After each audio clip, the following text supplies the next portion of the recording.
انا غنتولى قياده الفريق الاول واللي غيدخل المكان من الباب الجنوبي من جهه البيضاء.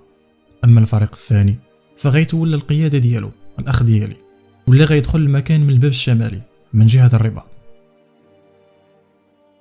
وملي سال الاجتماع غيطلب عبابو من الضباط يلتحقوا بالجنود ويبلغوهم الاوامر ويكونوا على استعداد تام، وغيامر لاجودان شاف بالمعقول يوزع البدلات الحربيه والرشاش لكل واحد من الضباط السامين بالقياده العليا المتقدمه.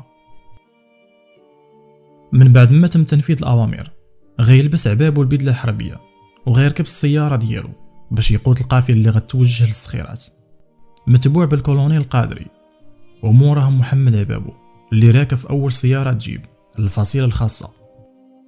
في هذه اللحظه كانوا التلاميذ والضباط غادي لقصر الصخيرات على اساس مواجهه عناصر ثوريه كيف ما خبرهم عبابو، لكن الحقيقه